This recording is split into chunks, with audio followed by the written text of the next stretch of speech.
read you George's Marvellous Medicine. Chapter 1, Grandma. I'm going shopping in the village, George's mother said to George on Saturday morning. So be a good boy and don't get up to mischief. This was a silly thing to say to a small boy at any time. It immediately made him wonder what sort of mischief he might get up to. And don't forget to give Grandma her medicine at 11 o'clock, Mum said. Then out she went, closing the back door behind her. Grandma, who was dozing in her chair by the window, opened one little wicked eye and said, "Now you heard what your mother said, George. Don't forget my medicine." "No, Grandma," George said. "And just try to behave yourself for once while she's away." "Yes, Grandma," George said. George was bored to tears. He didn't have a brother or sister. His father was a farmer, and the farm they lived on was miles away from anywhere, so they were never near any children to play with. He was tired of staring at pigs and hens and cows and sheep. He was especially tired of having to live in the same house as that grisly old grunion of a grandma. Looking after her all by himself was hardly the most exciting way to spend a Saturday morning. "You can make me a nice cup of tea for a start," Grandma said to George. "That'll keep you out of mischief for a few minutes."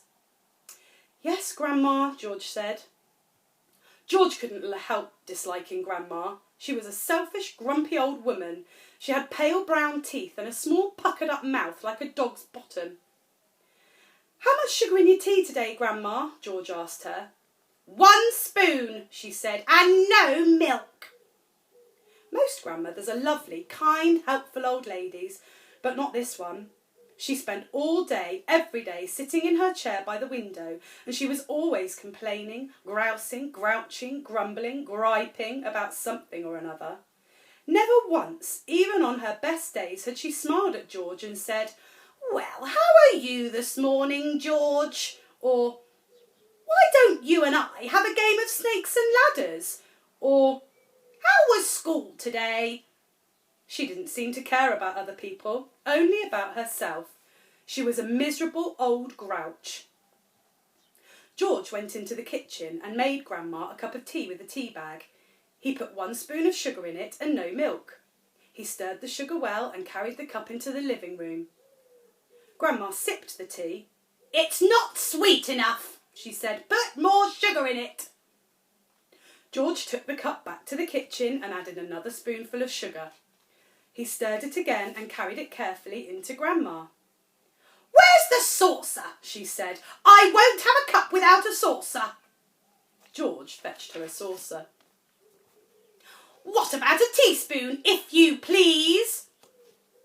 "I've stirred it for you, Grandma. I stirred it well."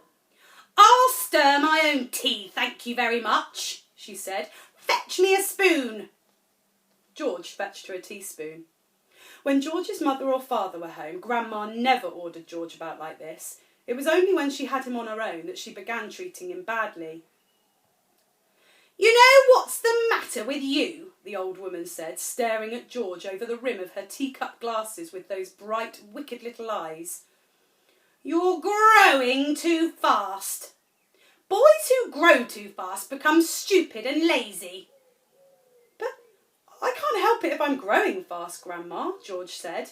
"Of course you can," she snapped. "Growing is a nasty, childish habit." "But we have to go, Grandma. If we didn't grow, we'd never be grown-ups." "Rubbish, boy, rubbish," she said. "Look at me. Am I growing? Certainly not." "But you did once, Grandma." "Only very little," the woman answered. "I gave up growing when I was extremely small, along with all the other nasty, childish habits, like laziness, disobedience, greed and sloppiness, untidiness and stupidity. You haven't given up any of these things, have you?" "I'm still only a little boy, Grandma." "You're 8 years old. That's old enough to know better," she snorted. "If you don't start growing soon, it'll be too late." "Too late for what, Grandma?" "It's ridiculous," she said. "You're nearly as tall as me already." George took a good look at Grandma. She certainly was a very tiny person. Her legs were so short she had to have a footstool to put her feet up on, and her head only came halfway up the back of the armchair. Daddy says it's fine for a man to be tall, George said. Don't listen to your dad, Grandma said. You need to listen to me. But how do I stop myself from growing, George asked her. Eat less chocolate, Grandma said. Does chocolate make you grow? It makes you grow the wrong way, she snapped. Up instead of down. Grandma sipped some tea but never took her eyes from the little boy who stood before her.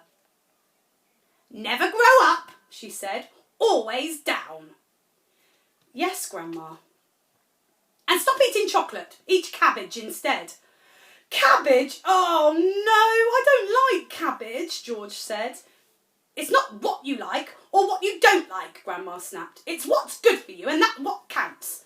From now on, you must eat cabbage 3 times a day. Mountains of cabbage. And if it's got caterpillars on it, so much the better. Ugh, said George. Caterpillars give you brains, said the old woman. Mummy washes them down the sink, George said. Mummy's as stupid as you are, Grandma said. Cabbage doesn't taste of anything without a few boiled caterpillars in it. Slugs too. Not slugs, George cried. I can't eat slugs. Whenever I see a live slug on a piece of lettuce, Grandma said, I gobble it up quickly before it crawls away. Delicious. She squeezed her lips together so tightly that her mouth became a tiny little wrinkled hole. Delicious, she said again. Worms and slugs and beetly bugs. You don't know what's good for you. You're joking, right, Grandma? I never joke, she said. Beetles are perhaps the best of all. They go crunch. Grandma, that's beastly. The old hag grinned, showing those pale brown teeth. Sometimes, if you're lucky, she said, you get a beetle inside the stem of a stick of celery. That's what I like. Oh, Grandma, how could you? You find all sorts of nice things in sticks of raw celery, the old woman went on. Sometimes it's earwigs. Oh, I don't want to hear about it, said George. A big fat earwig is very tasty, Grandma said, licking her lips. But you've got to be very quick, my dear.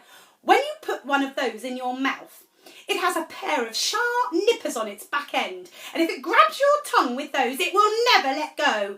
So you've got to bite the earwig first. Chop, chop, before it bites you.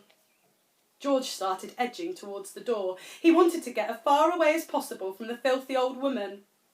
You're trying to get away from me, aren't you?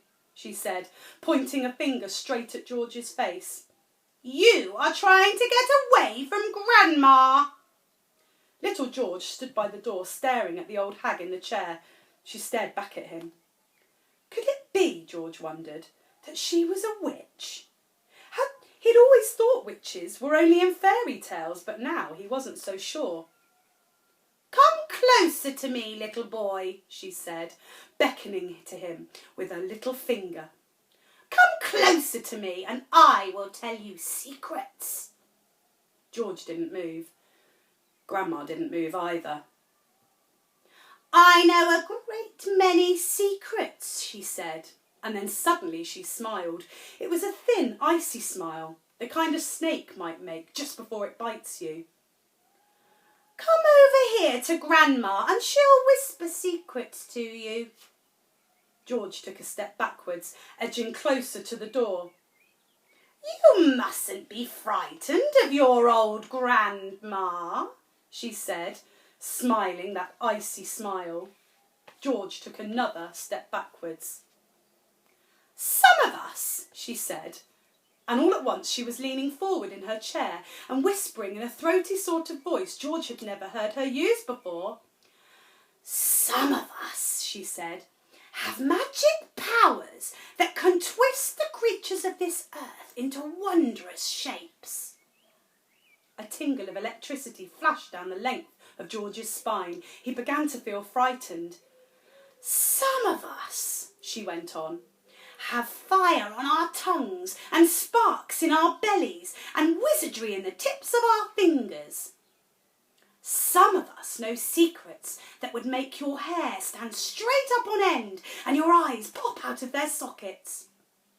George wanted to run away, but his feet seemed stuck to the floor.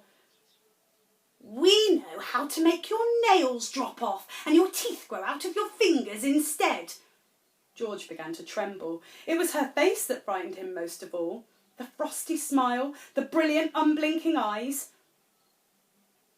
We know how to have you wake up in the morning with a long tail coming out from behind you. Grandma, he said, just stop. We know secrets, my dear, about dark places where dark things live and squirm and slither all over each other. George made a dive for the door. Doesn't matter how far you run, he heard her saying. You won't ever get away. George ran into the kitchen, slamming the door behind him.